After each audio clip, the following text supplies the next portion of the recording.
أعوذ بالله من الشيطان الرجيم بسم الله الرحمن الرحيم صلى الله عليك يا أبا عبد الله وعلى الأرواح التي حلت بفنائك وأناخت برحلك عليكم مني جميعا سلام الله أبدا ما بقيت وبقي الليل والنهار ولا جعله الله آخر العهد مني لزيارتكم. السلام على الحسين وعلى علي بن الحسين وعلى أولاد الحسين وعلى أصحاب الحسين جميعا ورحمة الله وبركاته.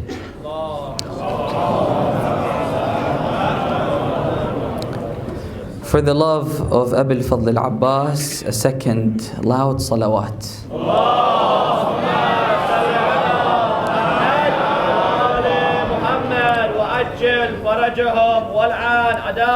For the love of his mother al-Baneen, a third louder salawat.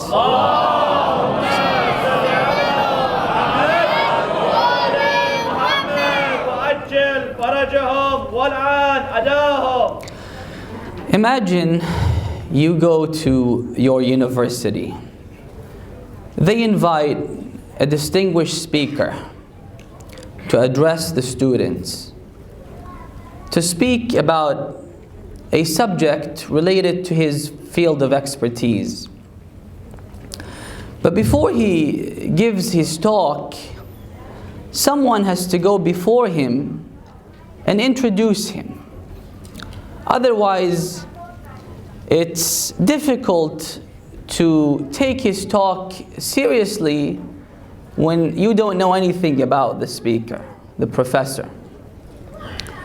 So someone introduces him before he gives his speech and talks about his credentials, his background, his experience, his impressive CV, the Ivy League university he graduated from, and all the awards that he has received, and then drops a bombshell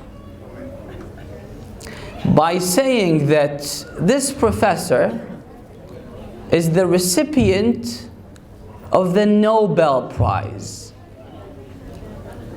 Suddenly, everything he says turns into solid gold, because when you compare him to everyone else in the world, he stands out. Since 1901, since the inception of the Nobel Prize, until today, we only have 104 recipients of this prestigious prize.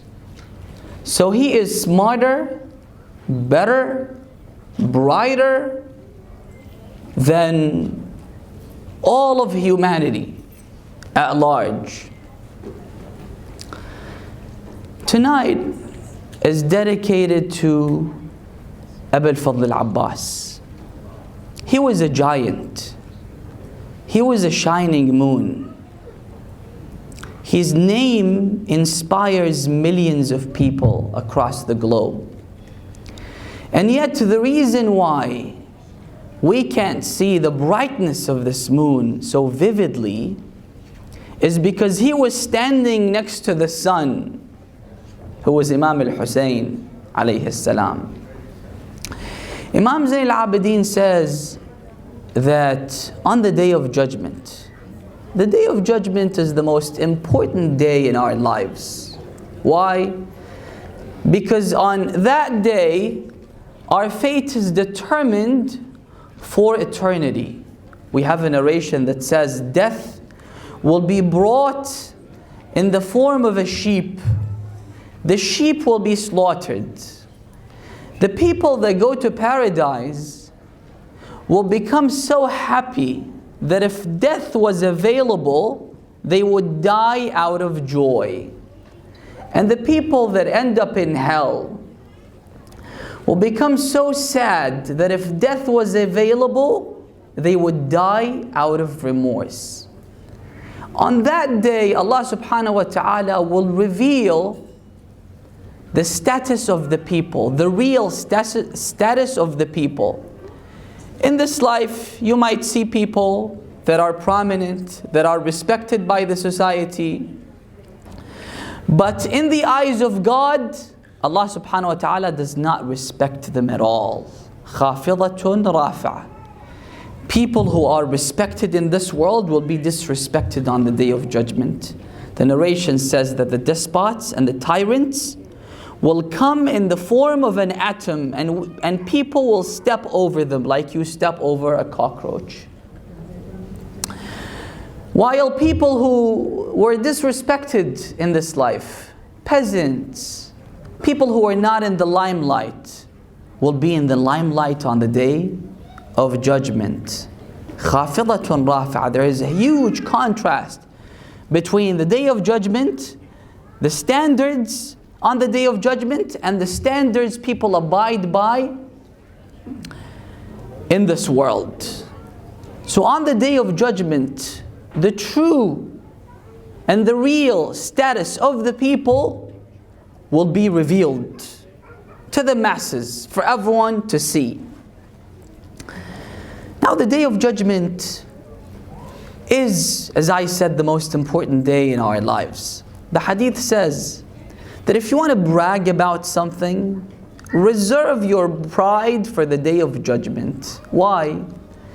Because everything else in this life is temporary, will not last forever, is transient. All our relationships, all our positions, all our wealth, we'll leave everything behind. All the pleasures will dissipate one day. We see people rise high in this world only to come down 10, 20, 30 years later. So if you want to brag about something, reserve your pride for the Day of Judgment. When you receive your book, if it says passed, then you should become joyful forever. But if it says failed, you'll regret it so much that the verse will say that لا تدعوا اليوم ثبورا واحدا. Don't say, I regret it, I wish if I could go back and do good. Don't say it once or twice or 3 times. Say it forever. And it's not going to help you. I regret it, I regret it, I regret it. That's it. Because our fate will be determined on that day. Imam Zayn al-Abidin says that on the Day of Judgment, Abu al-Fadl al-Abbas will emerge. When people see him and see his position on that day, you know who will feel envious towards Abu al-Fadl al-Abbas?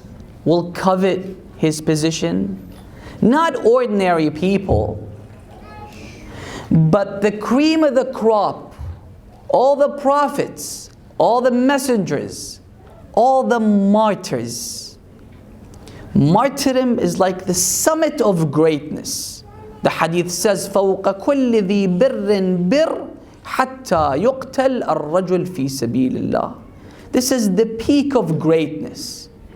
All the martyrs. And we know that most of the prophets and apostles were martyred. They will all covet the position of Abu al-Fadl al-Abbas.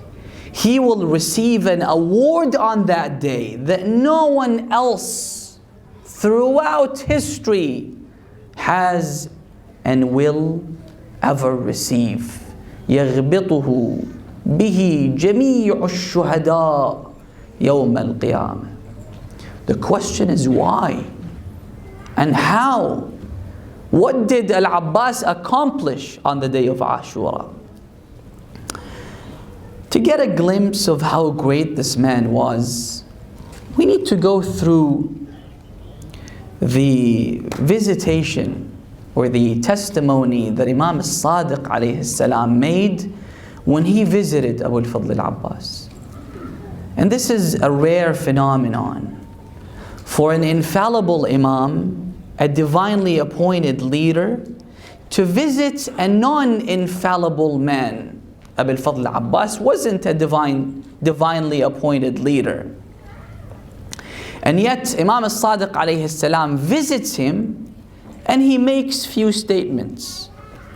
He makes a testimony regarding Abu al-Fadl al-Abbas. He makes a tribute.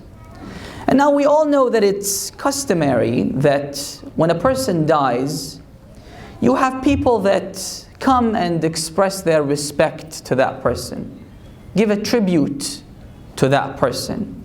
And usually these tributes are symbolic. But with respect to the tribute of Imam al-Sadiq to Abu al-Fadl al-Abbas, it wasn't symbolic. The Imam talks about the highlights of his life. And I'm not here tonight just to glorify Abu al-Fadl al-Abbas and say that he is our hero. I am here tonight to take lessons from his life and try to apply these lessons on our lives. Imam al-Sadiq alayhi salam starts off by saying, Salamullah wa salamu malaikatihi al-muqarrabeen. God's salutations and the salutations of His closest angels and the salutations of all the prophets, all the apostles, all the righteous and pure individuals in history are upon you, O son of Amir al-Mu'mineen. Again, if a famous person dies, a politician, a president, a prime minister, it's customary that people would come, they issue statements, they attend the funeral, they give their testimony, their tribute to that person. And the more important the person is, the more testimonies he'll receive from his peers and from other politicians and heads of states. Over here, the Imam is saying that the salutations of whom? Politicians? Presidents? No. He is saying the salutations of God, the Almighty, the Creator of the universe, descends upon you, O Abbas. There is a link between this statement and a verse in the Quran. Why is it that Allah subhanahu wa ta'ala sends His salutations on Abu al-Fadl al-Abbas? Allah subhanahu wa ta'ala in one verse says, وَلَنَبْلُوَنَّكُمْ. Verily, you will all be tried, tested. You will go through tribulations in life. No one will be exempt from this rule. Absolutely no one. And the verse is kind of scary. Everyone needs to be tested. And the test will include, we have many types of tests. But this test in life will include, first of all, fear. You will all experience fear, stress, anxiety. Brothers and sisters, life is tough. Life is not easy. We all need to tackle these challenges. We all need to overcome these challenges. But without the divine backing, these things can prove to be debilitating. Life involves a lot of fear. You'll become fearful in life. Especially if you want to cling to your faith and religion, you'll have to experience a lot of fear. وَلَنَبْلُوَنَّكُمْ بِشَيْءٍ مِّنَ الْخَوْفِ. In addition to fear, you'll be tested with what? With poverty. One might say that, people in this part of the world don't experience the poverty that people in other parts of the world experience. True, but because we lean too much on money in this part of the world, It is money that gives us confidence. It is money that gives us respect in the society. Money talks, as they say. So the lack of money will strip you from all your privileges in this world. The hadith says, Al-faqr huwa al-mawt al-akbar. Poverty is worse than death. Why? They say that if a rich person burps, people will take notes and say, wow, words of wisdom. But if a poor person says a word of wisdom, people will say he burped again. No one takes you seriously if you're poor. The hadith, there is a very beautiful narration that says, Al-faqru fil watani ghurba. If you're a poor person, you're living in your hometown, with your relatives, with your friends. No one cares about you. You become sick, no one visits you. You attend their gatherings, no one respects you. If God gives you something, no one congratulates you. But if you're rich, everyone respects you. If you need help, everyone comes to your rescue. If you attend a gathering, everyone will stand up for you. Because we lean on our wealth, on money. This is why one of the tests Allah subhanahu wa ta'ala makes us go through and experience is poverty. And also the loss of some of the blessings that Allah subhanahu wa ta'ala gives us. One day you're healthy and well, the next day you fall ill. And when you get used to these blessings, it becomes difficult once you lose them. And the most difficult test, by far, the most difficult test that's mentioned in this verse that no one is exempt from, وَنَقْصٍ مِّنَ الْأَمْوَالِ وَالْأَنفُسِ وَالثَّمَرَاتِ. The loss of your loved ones. And that's the most difficult test. Why? Because your loved ones are part of your life. When they perish, when they die, a part of you is taken away from you. This is why when you visit the bereaved people who are grieving at their loved ones, they will all tell you one thing. They will all tell you that life before and after their death is different. Our perception of life changed after their death. It's not the same anymore. And this is why I always tell our youth that if we were able to see and know how long our parents and the elders will live in our society, in the community, this will change our perception and how we treat them. Because we will only appreciate them after they depart this world. No one loves you and cares about you like your mother. From afar, a mother can spot if you're feeling unwell, if you're hungry. This kind of love you will never experience throughout your life after your mother passes away. So we should come to appreciate these blessings before they depart this world. Our parents are guests. We are the hosts. When they leave this world, we will regret it. And even if you regret it, you won't be able to change anything. They're gone for good. However, Allah subhanahu wa ta'ala, after mentioning these things that we need to go through and experience, He says, وَبَشِّرَ الصَّابِرِينَ. What comforts us, what gives us solace, is the glad tidings from Allah subhanahu wa ta'ala, the backing from God subhanahu wa ta'ala. Otherwise, without the backing, again, it's debilitating. The fear, the anguish, the sorrow, that's something we can't tolerate as humans. We need the backing. That's why people that have no faith in God, their experience with the death of a loved one is cruel. Not easy at all.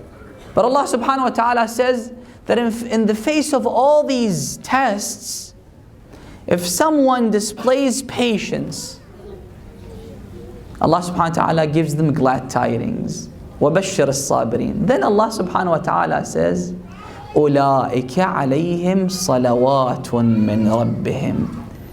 These people that face all these challenges with patience, they display and exhibit patience in the face of these challenges, Allah subhanahu wa ta'ala will pour down His salutations onto them. Lady Zainab says, on the eve of Ashura, I went to the tent of Abu al-Fadl al-Abbas. I heard him, he was speaking to his brothers. Abu al-Fadl al-Abbas had 3 brothers, 4 in total from the children of al-Banin. They're all shining stars. The sacrifices that they made on the day of Ashura is unmatched. Imam al-Hussein had other brothers like Muhammad ibn al-Hanafiyyah, but these were different. The children of al-Banin were different. And you see a pattern. It's like how when you meet a professor who is exceptionally skilled and he's gifted, then they tell you that he graduated, say, from MIT or Princeton or Oxford or Trinity College. And then you meet another professor who is extremely talented and skilled and he's gifted, and they tell you that he graduated from the same university. And a third person and a fourth person all graduated from the same university. You see a pattern. And you realize that it is this university that is producing these bright minds. When you look at the brothers of Abu al-Fadl al-Abbas, Abu al-Fadl al-Abbas and his brothers, you realize that it's the womb of al-Banin that produced these heroes because of the pattern that you see, the common ground between them. So Abu al-Fadl al-Abbas on the eve of Ashura, he's talking to his brothers alone, in private. He said to them that apparently tomorrow we will engage in an all-out war with these enemies because they have come to shed the blood of Abu Abdullah al-Hussein. What will you do? You have to make a stance. They said, we will follow in your footsteps. Abu al-Fadl al-Abbas said, I will get killed tomorrow. They said, if you're getting killed tomorrow, then we're getting killed tomorrow. So he's making a stance. He's made his mind before the day of Ashura. It's not like a stance. He made a stance on the day of Ashura. This is why we need to make a stance to be with God all the time. To make a decision not to sin. You see how people in this society, they make a vow. A vow not to engage in any sexual activities, for example. When the opportunity presents itself, they say that I made a vow to remain a celibacy vow. I made that vow and I can't break that vow. Abu al-Fadl al-Abbas had made his mind that if Imam al-Hussein is killed, I'm getting killed with him. And the hadith says, but if you talk to yourself, if you think about committing sin and tell yourself that if the opportunity presents itself, if I am placed in a position where I can commit the sin without anyone realizing, I will commit the sin. The hadith says thinking about sin will contaminate your mind and will drive you towards committing the sin. So you have to make a stance way before you are tested. Allah subhanahu wa ta'ala made his mind. You shouldn't commit a sin. There is no room for negotiations. If the devil comes and he tells you, look, the sin is lucrative, it's nice, tries to deceive you, if you've made your mind, then the shaitan can't deceive you. The hadith says that if you close all the loopholes, all the doors, the shaitan won't be able to enter your bloodstream, into your mind. Close the door, that's it. I've made my mind, I don't want to commit a sin. So he said that I'm getting killed tomorrow, and they said that we want to get killed with you tomorrow. That's why on the day of Ashura, Abu al-Fadl Abbas told his brothers, Ja'far, Aun, Abdullah, he told them to go to the battlefield and get killed before he would go to the battlefield. لِأَحْتَسِبَكُمْ عِنْدَ اللَّهِ. Because I want God to reward me. because this is a big test. This is a difficult test. I want to be rewarded. It's difficult, but I want to grieve at your death. Imam al-Sadiq alayhi salam, in this visitation, he says, Salamullah, the salutations of all the prophets and angels be upon you, O son of Amir al-Mu'mineen. We all know that he's the son of Ali. But perhaps what the Imam is trying to say, that Abbas carries the genes of Ali, without a doubt. But he harnessed those genes. You might be the son of a righteous person, the son of a successful person, the son of a wealthy person, the son of a lawyer, a president. You carry his genes, but you don't necessarily will be following in his footsteps. But if you do and harness those genes, people will say, well, no surprise, he's the son of a president, the son of the president. Like the Prime Minister of Canada, for example. So over here, the Imam is trying to say that he carries the genes of Ali ibn Abi Talib, and he acted upon these traits that he inherited from Ali ibn Abi Talib. If you see Abu al-Fadl Abbas loyal to his brother, it's because his father, Ali ibn Abi Talib, was loyal to Rasulullah sallallahu alayhi wa alihi wa sallam.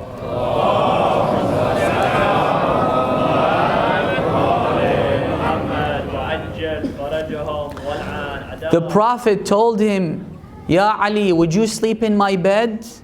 40 men from different tribes of the Arabs have decided to kill me. Would you sleep in my bed? And the chance of him getting killed on that day was like 99.9%. What was the Imam's response? Imam Ali's response? He said, Ya Rasulullah, I would give my soul not to you, but to the mule that you ride on, let alone, getting killed for you.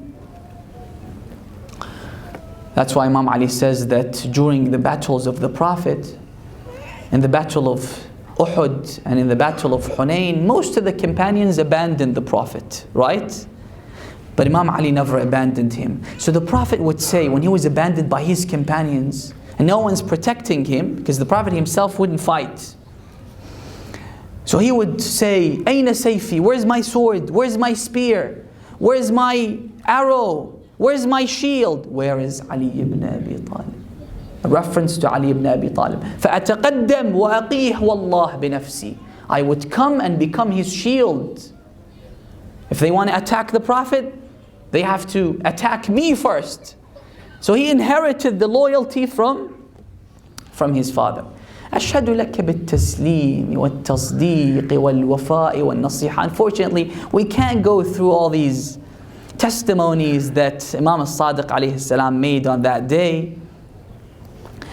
But the Imam says that you were loyal.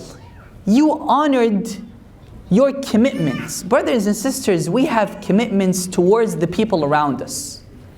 We have commitments towards Allah subhanahu wa ta'ala. Do we honor those commitments?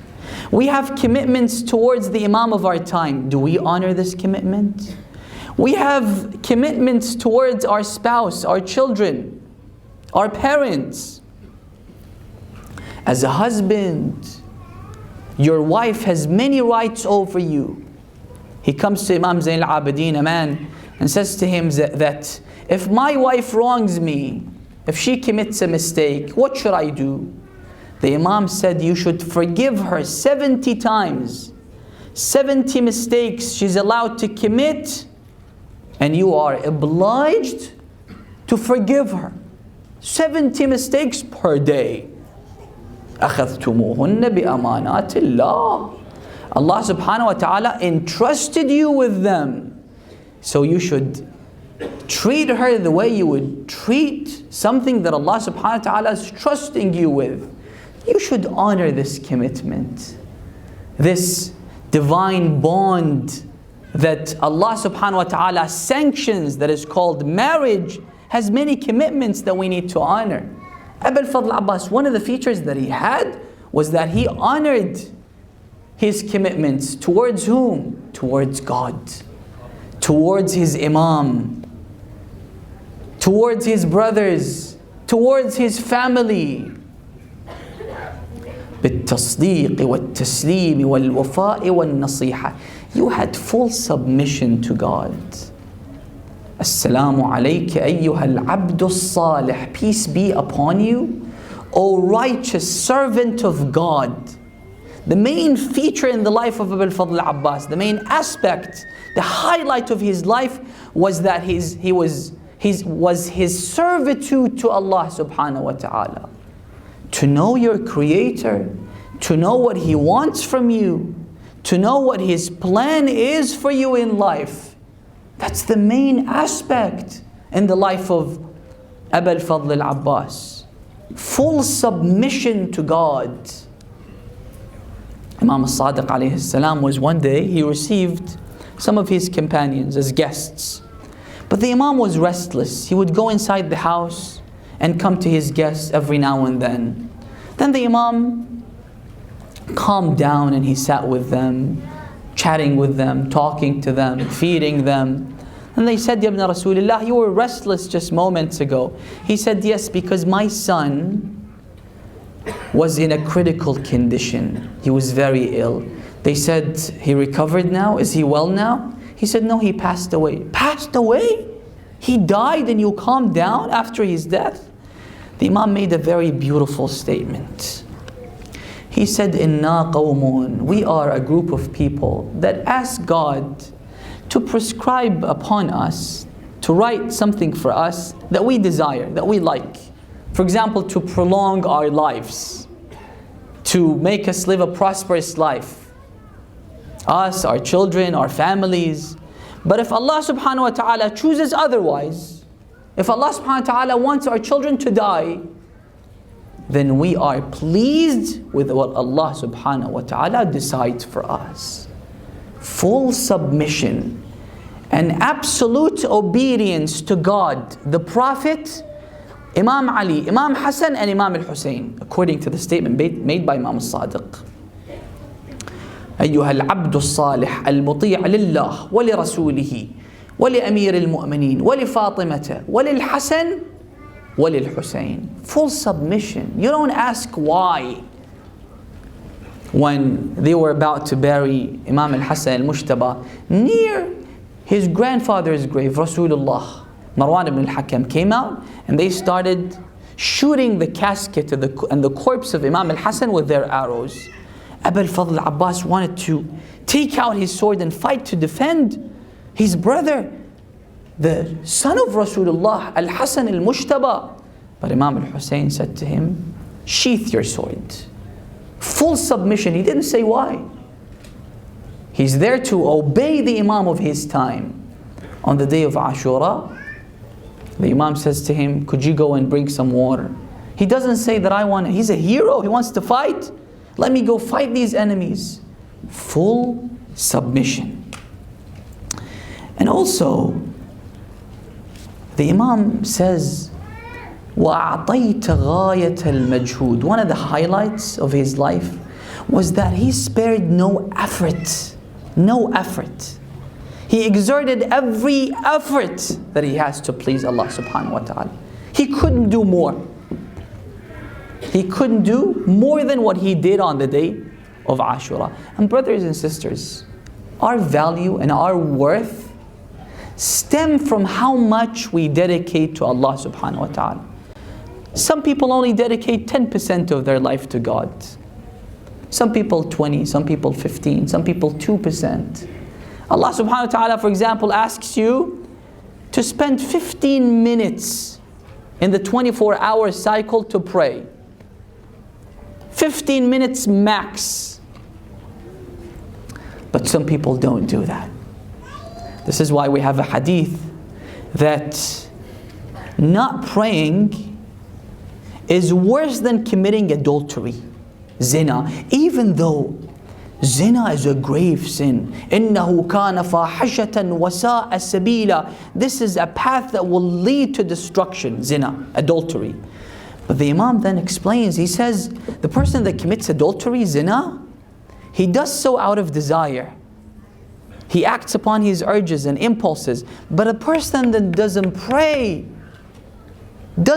out of laziness, You're so dependent on your phone. Put an alarm. Wake up, spend 2 minutes, pray Salatul Subuh. Otherwise, later on, you'll regret it. When you're 60, 70, you'll look back and say that I wasted my life on what?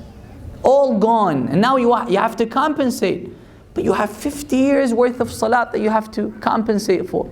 I met a brother a couple of months ago. He told me that he lived in a Middle Eastern country. He said because of the communist wave that came during the 60s, we didn't pray. I thought he didn't pray like for a year or two. He said, I've got 50 years worth of salat that I need to do qada for. 50 years, and he's in his 60s or 70s. He's too old to compensate, to do all the qada. You'll regret it one day. All it takes is 15 minutes of your time, and not more. So the more you dedicate, your worth, your value will become more. Abu al-Fadl Abbas gave 100% of what he had to Allah subhanahu wa ta'ala. He gave his hands. He gave his youth. He was young, he was 34. He gave his beauty. They used to call him the moon of the Hashemites. But when Imam al-Hussein came to embrace him after he fell, he couldn't find a place to print a kiss on his face. It was all bruised. He gave away everything to Allah subhanahu wa ta'ala. وَأَعْطَيْتَ غَايَةَ الْمَجْهُودِ. This is what we need to do. In order for us to succeed, to be able to pass in the divine test, we need to do everything we can to please Allah subhanahu wa ta'ala. Yes, even if it means a lifetime of restricting yourself not to respond to your mother or father when they say something that would bother you and irritate you. Not to respond to your spouse if they make you angry, for example. To resist the temptation and not yield to temptation. بَذَلْتَ غَايَةَ الْمَجْهُودِ. Even though Abu al-Fadl Abbas wasn't an imam, he wasn't an infallible imam, but what he did was he raised the bar so high. And we need to learn when we study his life, because his stories are inspirational. And also the Imam says, مَضَيْتَ عَلَى بَصِيرَةٍ مِّنْ أَمْرِكَ. You had insight. The insight that Abu al-Fadl Abbas had enabled him to make such a stance. While his enemies were blind, the Quran says, يَعْلَمُونَ ظَاهِرًا مِّنَ الْحَيَاةِ الدُّنْيَا. All they see is this world, and nothing beyond this world. While Abu al-Fadl Abbas, no, he had insight that this world and all its pleasures will come to an end. Then what? Then what? He had so much insight that if Abu al-Fadl Abbas was to travel and in time and come to the world today and see how much people revere and respect him, and then go back in time, he wouldn't be able to do more than what he already did in defending the Imam of his time. He made 2 statements before his death, maybe minutes before his death. He said, وَاللَّهِ إِن قَطَعْتُمُ يَمِينِي. The Imam in his ziyarah, in his visitation says, أَشْهَدُ أَنَّكَ لَمْ تَهِنْ وَلَمْ تَنْكُلْ. Nothing weakened you. The courage that you had, the resolve that you had, enabled you to stand firm and to defend your Imam. Nothing can weaken you. Nothing can weaken a mu'min. The hadith says that a faithful person is stronger than a mountain, because even mountains, you can use TNT to break the rocks from the mountain, but with a mu'min, nothing can take away his faith from him. Absolutely nothing. Whether it's a job, an offer from a lucrative offer from a company, a relationship, what have you. And sometimes, brothers and sisters, we have our priorities messed up. We make concessions at the expense of our faith to make gains in this life. Whilst the most valuable thing that you have is not your wealth, not your beauty, not your relationships, not your family, but your faith in Allah subhanahu wa ta'ala. That's the most valuable thing that you have. But people, to make gains in life, they don't care. they conceal their faith, their iman, and engage in things that Allah subhanahu wa ta'ala doesn't want us to engage in. It was highly admirable. I saw a video of this rabbi. Orthodox Jews, they don't shake hands with the opposite gender. I mentioned a couple of nights ago about how holy Friday is, and yet we couldn't care less. Friday is just another day of the week. While the Sabbath is so important to the Jews, they can't work, they can't cook, they can't do anything. It's a holy day. It's reserved for worship. This is why they have to live next to the temple. It has to be within walking distance because they can't drive cars when they go to the temple on the Sabbath. Look at how we observe our holy day, and look at how they observe their holy day. I saw this rabbi, a British rabbi, who was nominated to receive an award from the Queen of England, knighthood. So he says that before the ceremony, I told the people, the team in charge of the royal etiquettes, that I'm an Orthodox Jew and I'm not allowed to shake hands with a woman. And the Queen is a woman. So they said that it's very disrespectful not to shake hands with her if she extends her hands. And she's the Queen. She never travels with a passport because she issues the passport. She's not restricted by the laws of traffic laws in the UK because she's the Queen. And now you're a citizen in the United Kingdom. It's very disrespectful not to shake hands with her. He said, this is my religion. If you can tell her. They said, okay, we'll try to somehow impart to her that you can't shake hands with her. So he said, I was very nervous. I can't, overstep my religious values and ideals. So I went there. She didn't extend her hand. And she spent time talking to me on the stage, while she didn't do the same with other nominees and other recipients of this award. So this is how they cling to their values. You need to have the courage to say no when you have to say no, and to say yes when you have to say yes. أشهد أنك لم تهن ولم تنكل. Nothing weakened you. Nothing was able to take away your faith from you. Even when they severed your hand, you said, إني أحامي أبدا عن ديني. I will defend my religion. The most important thing to me is my religion. The Prophet told Amir al-Mu'mineen in the last sermon before the month of Ramadan, he cried. Amir al-Mu'mineen said, what makes you cry, O Rasulullah? He said, they're going to kill you. If the Prophet tells you that you're going to get killed, the first question that you'll ask, who's going to kill me? Why are they going to kill me? But what was the response of Amir al-Mu'mineen? أَفِي سَلَامَةٍ مِّن دِينِي. Will my faith be intact? That's the most important thing that he could think of. His faith, his iman. إِنِّي أُحَامِي أَبَدًا عَنْ دِينِي وَعَنْ إِمَامٍ صَادِقِ الْيَقِينِ. On the 9th of Muharram, and I apologize from His Eminence Sheikh Shiwani for this lengthy lecture, because he needs to give a speech or recite the tragedy of Abu al-Fadl Abbas after this speech.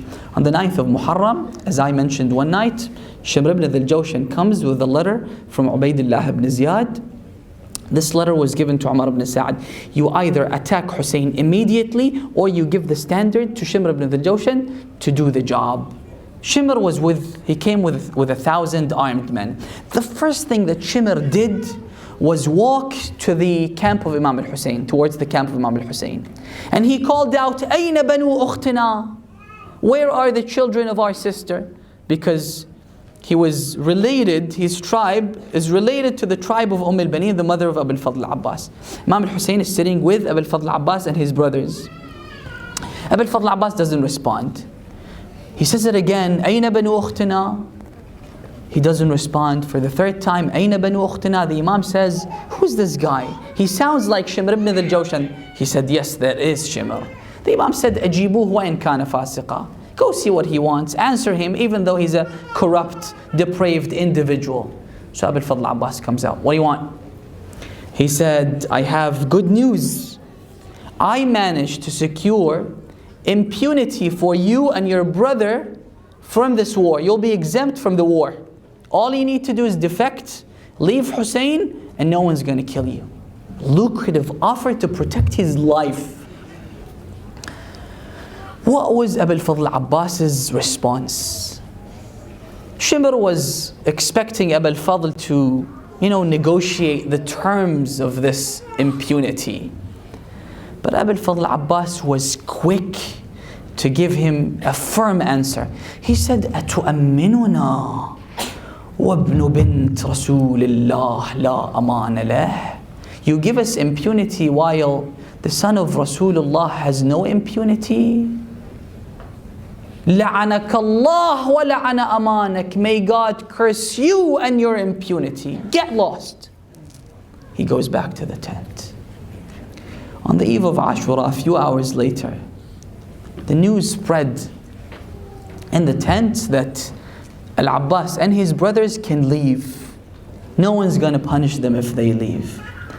While Abu al-Fadl Abbas in the middle of the night, perhaps after midnight, all the men were worshipping God, were praying to Allah subhanahu wa ta'ala while the women were asleep. Abu al-Fadl Abbas was guarding the tent. When Abu al-Fadl Abbas guards the tent, no one can attack. This is why the women were able to sleep that night. When all of a sudden, he realizes that there is a shadow of someone lurking behind him. Who could it be? Could it be an enemy combatant? He must find out. So he goes to see who this man is. He realizes that this is the shadow of a woman. Who is this woman? He comes closer. It's his sister Zainab. أختاه زينب ما الذي أخرجك في سواد هذه الليلة. What brought you out in the middle of the night? I'm guarding the tent. You shouldn't worry about anything. She said, Akhi Abbas, I have something to tell you. I want to talk to you. He said, this is the best time to talk. He wanted to come down from the back of his horse. She said, no, I want you to stay on the back of your horse. I want to see you holding your sword like a warrior on the back of your horse. This gives me comfort and confidence.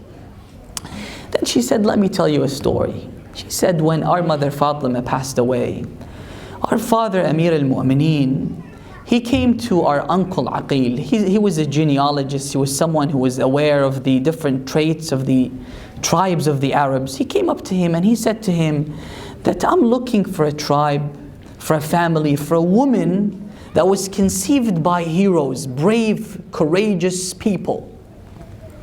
His brother said, but why? He said, because one day I want to be blessed with children that espouse courage. They need to possess this quality to defend my son Hussein when he is alone. He said, I know what you're talking about. The woman you're looking for is none other than Fatima al-Kilabiyya al-Baneen. Amir al-Mu'mineen goes and he proposes and Allah subhanahu wa ta'ala gives him 4 children. When she finishes the story, she holds the rein of the horse with one hand and points at the tent with the other hand and says, Akhi Abbas, النساء نساؤك والحرم حرمك. These are also your womenfolk. These are also your children. فلا تقصر عن نصرتنا. Please don't hesitate in protecting us. These are the children of Rasulullah, the daughters of Rasulullah.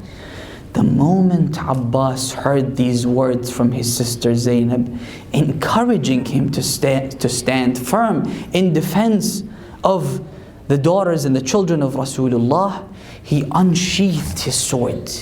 He shook it in her face and he pushed into the stirrup of the horse and says, أختاه زينب أتشجعينني وأنا ابن من تعرفين. Are you trying to encourage me when you know that I am the son of Ali ibn Abi Talib? أتشجعينني وأنا ابن من تعرفين لأنعمنك عينا يا أختاه. You will be delighted tomorrow of what you will see from me. After the martyrdom of all the companions and all the Hashemites, Abu al-Fadl Abbas comes to the Imam. هل لي من رخصة لقد ضاق صدري من هؤلاء القوم. I'm sick and tired of these people. I can hear the children say that we're thirsty. Would you give me permission to go to the battlefield and get killed? The Imam said, أخي Abbas, أنت العلامة من عسكري. You are my standard bearer. You are the line of my herd. You are my entire army. إذا ذهبت إذن يتفرق عسكري. If you go, then I'll have no one to stand for me, to protect me. إن كان ولا بد. But if you have to go, if you insist, go and bring some water. Abu al-Fadl Abbas rides on the back of his horse. He takes the standard with one hand, the container with the other hand, and he goes to the banks of the Euphrates. 70 historians, not one, not two, the people that wrote the Maqtal, the details of what happened on that day, 70 historians all say that there were 4,000 to 6,000 people guarding the river. For Abu al-Fadl Abbas to fight, it was easier than to fetch water, because they had this policy to block Imam al-Hussein and his companions from the river. He goes, 4,000 to 6,000 people are guarding the river. When he charges at them, they run away from him. He goes inside the water. He's about to drink from the water, but he remembers the thirst of Imam al-Hussein. He spills the water back into the river. He fills the container, but he takes another route. He wants to go back to the tents, to the camp of Imam al-Hussein through the palm trees. As he is trying to get to the camp of Abu Abdullah, a wicked man hides behind a tree, ambushes Abu al-Fadl al-Abbas and strikes him with the sword on his right hand. Wallah in qata'tumu yamini. Nothing will shake me. I will defend my religion. And then another wicked man, so Abu al-Fadl al-Abbas holds the container and the standard with his left hand. Another wicked man hides behind another tree, strikes his left hand with the sword, severing his left hand. Abu al-Fadl Abbas recited, قَدْ قَطَعُوا بِبَغْيِهِمْ يَسَارِي. Out of their wickedness, they severed my left hand. فَأَصْلِهِمْ يَا رَبْ حَرَّ النَّارِ. But as Abu al-Fadl Abbas with absolute resolve was trying to reach the tent, Harmala, this wicked man, shoots the container with one arrow. When he shoots the container and the water spills, Abu al-Fadl Abbas suddenly stops. He doesn't know what to do, because he doesn't have hands to fight with, nor does he have water to deliver to the children and to the women and to the tent. فَوَقَفَ حَائِرًا. As he stopped there, Harmalat ibn Kahil al-Asadi shot him with another arrow that pierced his eye. As Abu al-Fadl al-Abbas tried to take out the arrow from his eye with his severed hands, his helmet fell from his head. A wicked man came from behind and struck him with an iron rod on his head. Aywa Abbas, aywa mazluma. Abu al-Fadl Abbas was about to fall from the back of his horse on the ground. But brothers, sisters, Abu al-Fadl Abbas doesn't have any hands to shield himself from the fall. And his skin was like a hedgehog because of all the arrows and all the spears. He falls on the ground and calls out, Akhi adrik akhak. Oh Hussein, come to my rescue. Imam al-Hussein comes, he goes on the back of his horse, he comes to Abu al-Fadl Abbas, but Abu al-Fadl Abbas, one eye is pierced with an arrow, the other eye is covered with blood, so he didn't know who this man was. He thought that this man had come to kill him. So he said, أقسم عليك بما تعبد. قسمت میدهم به اون خدایی که تو میپرستی. منتظر باش تا برادرم بیاد، باهاش خدا حافظی میکنم. آقا سید الشهدا گفتن انا اخوک، من برادر توام. بعدن آقا فرمودن الان انكسر ظهري، الآن قلت حيلتي، now my back is broken. میگن آقا سه تا کار کرد که خیلی عجیب بود.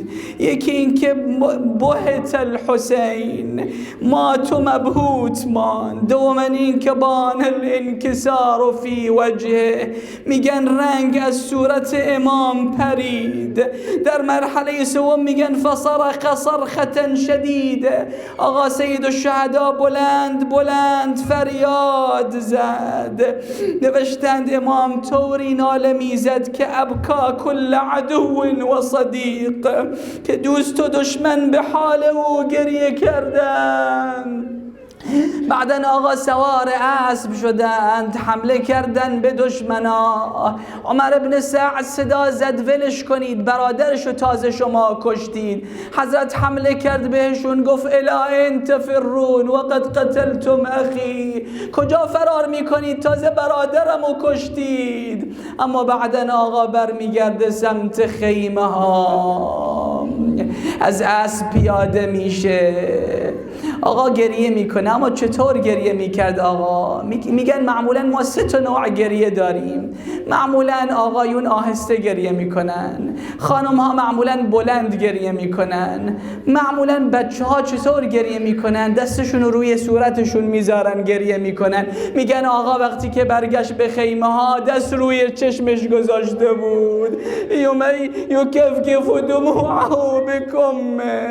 زینب به سکینه گفت برو بپرس بگو عموم کجاست. سکینه در اومد گفت که ابه این عمی العباس، عموی من کجاست؟ ای اهل حرم میر و علم دار نیامد، سقای حسین سید و سالار نیامد. ای اهل حرم میر و علم دار نیامد. ای اهل حرم میر و علم